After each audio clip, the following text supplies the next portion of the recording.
S വിശ്വസിച്ചു. VS പറഞ്ഞാൽ ആ കാര്യം ചെയ്തിരിക്കും. അത് വെറും വാക്കാകില്ല. ആശ്രയിക്കാവുന്ന ഒരു നേതാവ് ഉണ്ടെങ്കിൽ അത് VS ആണെന്ന് കേരളത്തിലെ പൊതുസമൂഹം, സ്ത്രീ സമൂഹം ചിന്തിച്ചു. നമുക്കറിയാം പെമ്പിള്ളെ ഒരുമേ സമരം. ആ സമരം പലപ്പോഴും CPM ആ രീതിയിൽ പ്രോത്സാഹിപ്പിച്ച സമരമായിരുന്നില്ല. അതിൽ മറ്റൊരു ഘടകങ്ങൾ കൂടിയുണ്ടെന്ന് CPM വിശ്വസിച്ച സമരമായിരുന്നു. പക്ഷേ അവിടെയും VSന് അദ്ദേഹം കണ്ടത് അവിടെ സ്ത്രീകളാണ്, പെൺകുട്ടികളാണ് ആ സമരരംഗത്തുള്ളത്. അവർ വെറുതെ ഇങ്ങനെ ആരുടെയും രാഷ്ട്രീയത്തിന് വേണ്ടി സമരം ചെയ്യാൻ ഇറങ്ങില്ല. അവർ സമരം ചെയ്തുവെങ്കിൽ അവർക്കൊരു ന്യായമായ ആവശ്യമുണ്ടാകും, ന്യായമായ കാരണമുണ്ടാകും. അതിന് താൻ അവിടെ പോയിരിക്കുമെന്ന് പറഞ്ഞുകൊണ്ട് പെമ്പിള്ളെ ഒരുമ സമരത്തിൽ പങ്കെടുത്ത ആ മൂന്നാറിലെ കോച്ചി പിടിക്കുന്ന തണുപ്പിൽ VS എന്ന ഒരു വൃദ്ധൻ അവിടെ ചെല്ലുമ്പോൾ ആ സമരം മറ്റു തലത്തിലേക്ക് അക്ഷരാർത്ഥത്തിൽ മാറുകയായിരുന്നു. അങ്ങനെ മാറ്റാൻ, അങ്ങനെ ചെല്ലാൻ VS അല്ലാതൊരു നേതാവ് അവർക്കുണ്ടായിരുന്നില്ല. ആ ഒരു നേതാവിന്റെ ശക്തി, ആ ഒരു നേതാവിന്റെ നിശ്ചയദാർഢ്യം അന്ന് കേരളം ഒരിക്കൽ കൂടി കണ്ടതാണ്. അത്തരം എത്രയെത്രയോ സന്ദർഭങ്ങൾ VSനുണ്ട്. അത് സ്ത്രീ വിഷയം മാത്രമല്ല, പരിസ്ഥിതി വിഷയങ്ങളാകട്ടെ. പരിസ്ഥിതിക്ക് എവിടെ മുറിവേൽക്കപ്പെടുന്നു അവിടെ VS ഉണ്ടാകും. അദ്ദേഹത്തെ ഒരുപക്ഷെ വെട്ടുനിരത്തലിന്റെ ആശാനെന്ന് അധിക്ഷേപിച്ചിരിക്കാം, വെട്ടുനിരത്തൽ സമരങ്ങളുടെ സൃഷ്ടാവെന്ന് അദ്ദേഹത്തെ അധിക്ഷേപിച്ചിരിക്കാം. പക്ഷെ അത്തരം അധിക്ഷേപങ്ങളൊന്നും VSന് തടസ്സമായിരുന്നില്ല. അത്തരം പ്രശ്നങ്ങൾ ഇടപെടാൻ തൻ്റെതായ ഒരു ശരി എല്ലാ വിഷയങ്ങളിലും ഇടപെടുന്ന എല്ലാ കാര്യങ്ങളിലും VS അച്യുതാനന്ദൻ ഉണ്ടായിരുന്നു. ആ ശരി തന്നെയാണ്, ആ ശരി എന്ന 2 അക്ഷരം തന്നെയാണ് VS എന്ന ദ്വയാക്ഷരത്തെ നയിച്ചത്. അതുതന്നെയാണ് VSനെ ഇത്രയേറെ പ്രിയപ്പെട്ട നേതാവാക്കി, ഇത്രയേറെ ജനസ്വീകാരനാക്കി മാറ്റിയത്. ഒരുപക്ഷെ AKGക്കും ഒക്കെ ശേഷം കേരളം ഇത്രയേറെ ആവേശത്തോടു കൂടി, ഇത്രയേറെ സ്നേഹത്തോടു കൂടി കണ്ട മറ്റൊരു നേതാവ് ഉണ്ടാകില്ല. പാവങ്ങളുടെ പടത്തലവനെന്ന് AKG വിശേഷിപ്പിച്ചെങ്കിൽ പാവങ്ങളുടെ അത്താണി എന്ന് VSനെ പലരും വിശേഷിപ്പിക്കും. അങ്ങനെയായിരുന്നു VSന്റെ ഇടപെടൽ.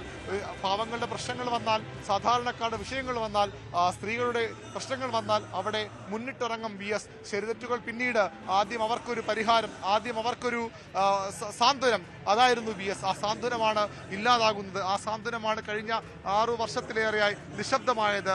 ആ 6 വർഷം നിശബ്ദ നേതാവിനെയാണ് ഇങ്ങനെ കേരള രാഷ്ട്രീയം മറന്നുപോവുകയില്ല ചെയ്തത്, മലയാളി മനസ്സ് മറക്കുകയല്ല VS ചെയ്തത്. പക്ഷേ 6 വർഷത്തെ പഴക്കം വീര്യം കൂടിയ വീഞ്ഞായി മാറുന്നു. VS എന്നതൊരു ലഹരിയാണ് കേരളത്തിന്. ആ ലഹരിയാണ് ഇപ്പോൾ ജനങ്ങൾ അനുഭവിക്കുന്നത്. ആ ലഹരിയാണ് ജനങ്ങൾക്ക് നഷ്ടമാകുന്നത്. അതുകൊണ്ടാണ് അവർ ഇങ്ങനെ തിങ്ങി നിറഞ്ഞ് വഴിയോരങ്ങളിൽ പാർട്ടി ഭേദമില്ലാതെ, രാഷ്ട്രീയ ഭേദമില്ലാതെ, ജാതി മത ഭേദമില്ലാതെ, വർണ്ണവർഗ ഭേദമില്ലാതെ VS എന്ന ജനനായകനെ യാത്രയാക്കാൻ ജനങ്ങൾ ഇങ്ങനെ തെരുവിലിറങ്ങുന്നത്. ഇത് VSന്റെ മൃതദേഹം അവസാനം പൊതുദർശനത്തിൽ വെച്ച സെക്കൻഡ് ദർബാർ ഹാളിൽ നിന്ന് മീറ്ററുകൾ മാത്രം അകലെയുള്ള സ്ഥലമാണ്. യുദ്ധസ്മാരകമാകുന്നു. VSന്റെ കർമ്മമേഖലയായിരുന്ന 2001 മുതൽ 2005 മുതൽ VSന്റെ കർമ്മമേഖലയായിരുന്ന നിയമസഭാ മന്ദിരത്തോട് അടുക്കുന്നു. ഈ പോരാട്ട ഭൂമികയിലേക്ക് VS എത്തുകയാണ്. VS ഒരിക്കലും രാഷ്ട്രീയ സമരങ്ങളുടെ മാത്രം ഉൽപ്പന്നമായിരുന്നില്ല. VS നിയമത്തെ, ഒരുപക്ഷെ കമ്മ്യൂണിസ്റ്റുകളെ പലപ്പോഴും രാജ്യവിരുദ്ധരെന്നും അല്ലെങ്കിൽ നിയമ സംവിധാനങ്ങളോട് താല്പര്യമില്ലാത്തവരെന്നും ഒക്കെ അധിക്ഷേപിക്കാറുണ്ട്. പക്ഷേ VS ജനങ്ങളിൽ ആദ്യം വിശ്വാസം അർപ്പിച്ചു. പിന്നീട് VS വിശ്വസിച്ചത് നീതിന്യായ സംവിധാനങ്ങളോടാണ്, നീതിയെയാണ്, നിയമത്തെയാണ്. നിയമ പോരാട്ടം നടത്തിയാണ് VS പല പ്രധാനികളെയും അറച്ചത്. നിയമ പോരാട്ടം നടത്തിയാണ് പല സത്യങ്ങളും VS വെളിയിൽ കൊണ്ടുവന്നത്. അങ്ങനെ ഒരു VSന്റെ കർമ്മമേഖലയാണ് തലസ്ഥാനം. അങ്ങനെ ഒരു VSന്റെ കർമ്മഭൂമിയാണ് ഈ നിയമസഭാ മന്ദിരം. അവിടേക്കാണ് അദ്ദേഹത്തിന്റെ വിലാപയാത്ര, ഒരുപക്ഷെ അദ്ദേഹത്തിന്റെ അവസാന യാത്ര എത്തുന്നത്. VS തലസ്ഥാനത്തോട്, തന്റെ കർമ്മഭൂമികയോട് വിട പറയുകയാണ്. ഒരിക്കലും മറ്റൊരു നേതാവിനും കിട്ടാത്ത തരത്തിലുള്ള യാത്രയപ്പാണ് തലസ്ഥാനം നൽകുന്നത്. ഒരിക്കലും VSനെ കണ്ടിട്ടില്ലാത്ത സാധാരണക്കാരായ പ്രവർത്തകർ, ഒരുപക്ഷെ അദ്ദേഹത്തിന്റെ പ്രതാപകാലത്ത് ജനിച്ചിട്ട് പോലുമില്ലാത്ത യുവാക്കൾ, വിദ്യാർത്ഥികൾ, അദ്ദേഹത്തെ കണ്ടു വളർന്ന, അദ്ദേഹത്തിൽ പ്രതീക്ഷ അർപ്പിച്ചു വന്ന വലിയൊരു ജനസമൂഹം എല്ലാവരും ഒന്നടങ്കം ഒറ്റക്കെട്ടായി VSന് വേണ്ടി തെരുവിലിറങ്ങുകയാണ്. VSനെ അങ്ങനെയൊന്നും അത്ര പെട്ടെന്ന് വിട്ടുകൊടുക്കാൻ ഈ ജനം തയ്യാറാകുന്നില്ല. മൊബൈൽ ഫോണുകളുമായി അദ്ദേഹത്തിന് ചിത്രം പകർത്താൻ, അദ്ദേഹത്തിന് ഒരു അഭിവാദ്യം അർപ്പിക്കാൻ, ഒരു പിടി രക്തപുഷ്പങ്ങൾ അദ്ദേഹത്തിന്റെ പാദങ്ങളിൽ അർപ്പിക്കാൻ ജനം അക്ഷരാർത്ഥത്തിൽ ആർത്തലയ്ക്കുകയാണ്. ഈ സെക്രട്ടേറിയറ്റിന് മുതൽ ഇവിടേക്കുള്ള യാത്രയിൽ ഉടനീളം.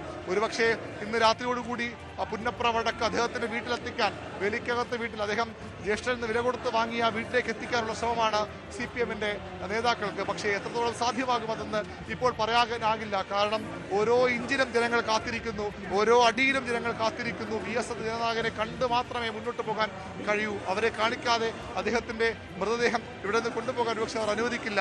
അത്തരത്തിൽ ജനക്കൂട്ടം ഇരമ്പി ആർക്കുകയാണ് ഇവിടേക്ക്. ജനക്കൂട്ടം കാത്തു നിൽക്കുകയാണ് തങ്ങളുടെ പ്രിയ നേതാവിന്, ജനനായകന് യാത്രയപ്പ് നൽകാൻ.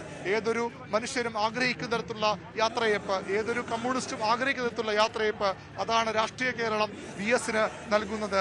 ജാതി മത രാഷ്ട്രീയ വർണ്ണ വർഗ ഭേദങ്ങൾക്കപ്പുറത്തേക്ക് VS എന്ന ജനനേതാവിന് നെഞ്ചേറ്റുകയാണ് കേരളം. ആ യാത്രയപ്പാണ് VS-ന് നൽകുന്നത്. എന്നാൽ VS മാത്രം, VS-ന് പകരം VS മാത്രം, VS-ന് പകരം ആർക്കും കഴിയില്ല. VS-ന് പകരം മറ്റാർക്കും എത്തിപ്പെടാനാകാത്തത്ര രാഷ്ട്രീയ ഉന്നതിയിലേക്ക് പോയ നേതാവാണ് VS. ആ ഉന്നതിയാണ്, അതിന്റെ ഒരു മഹത്വമാണ് ഇപ്പോൾ നമ്മൾ കാണുന്നത്. ഏതാനും മീറ്ററുകൾക്കപ്പുറത്ത് നിയമസഭാ മന്ദിരമുണ്ട്. VS എന്ന സാമാജികന്റെ, VS എന്ന പാർലമെന്റേറിയന്റെ അതിരൂക്ഷമായ പ്രസംഗങ്ങൾ, അത് മുഖ്യമന്ത്രി ആയിരിക്കുമ്പോഴും അതുപോലെ പ്രതിപക്ഷ നേതാവായിരിക്കുമ്പോഴും അദ്ദേഹത്തിന്റെ നിർണായക ഇടപെടലുകൾ നടത്തിയ നിയമസഭാ മന്ദിരത്തിന് മുന്നിലേക്ക് എത്തുകയാണ്. അവിടെ ജനക്കൂട്ടം കാത്തു നിൽക്കുകയാണ്, നിയമസഭാ ജീവനക്കാർ കാത്തു നിൽക്കുകയാണ്. തങ്ങളുടെ മുൻ മുഖ്യമന്ത്രിയെ, തങ്ങളുടെ മുൻ പ്രതിപക്ഷ നേതാവിനെ, തങ്ങളുടെ മുൻ MLA യാത്രയേക്കാൻ നിയമസഭാ മന്ദിര ജീവനക്കാർ ഒന്നുടങ്കം ഇറങ്ങി കാത്തു നിൽക്കുകയാണ്. KM മാണിക്കെതിരെയുള്ള സമരകാലം നമുക്ക് ഓർമ്മയുണ്ട്. KM മാണിക്കെതിരെയുള്ള ആ അഴിമതി ആരോപണങ്ങൾ, ബാർക്കോഴ ആരോപണങ്ങൾ നമുക്ക് ഓർമ്മയുണ്ട്.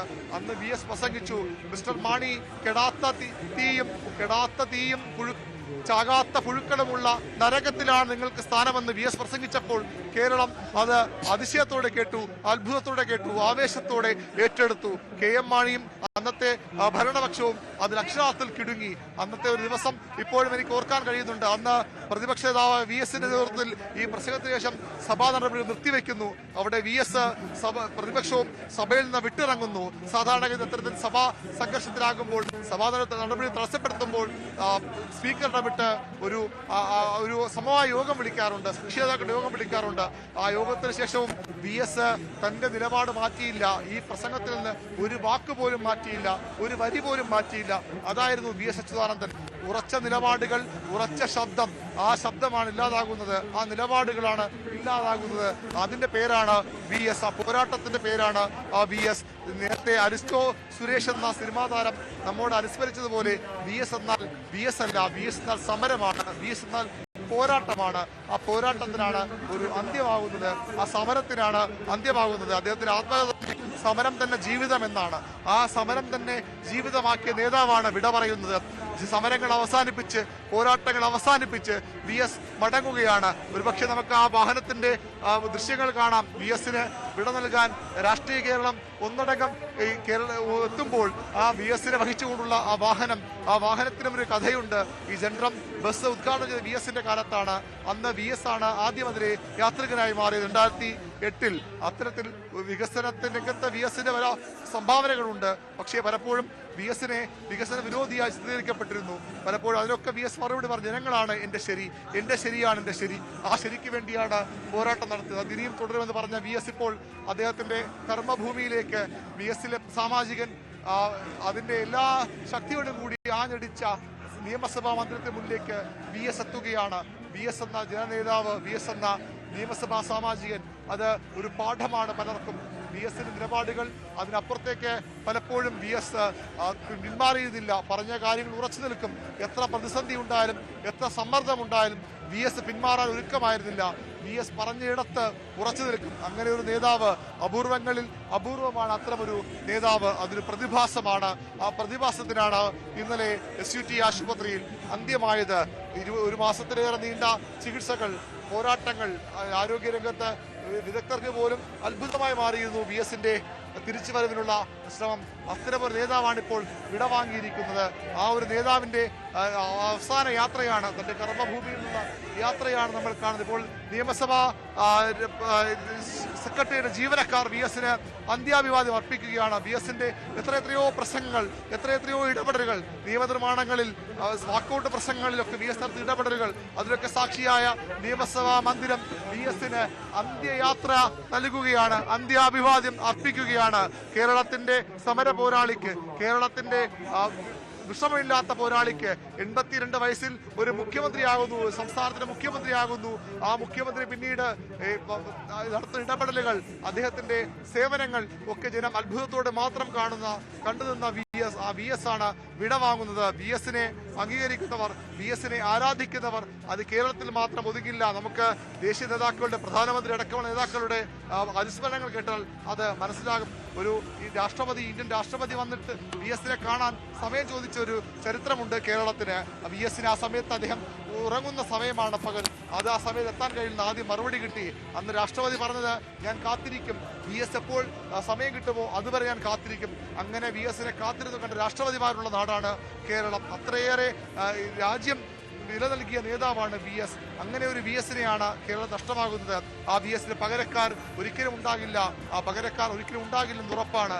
അത്തരമൊരു നേതാവ് വിട പറയുമ്പോൾ ഇങ്ങനെ അല്ലാതെ എങ്ങനെ രാഷ്ട്രീയ കേരളം, പ്രബുദ്ധ കേരളം വിട നൽകും? അപർണ, തീർച്ചയായിട്ടും ഏതെങ്കിലും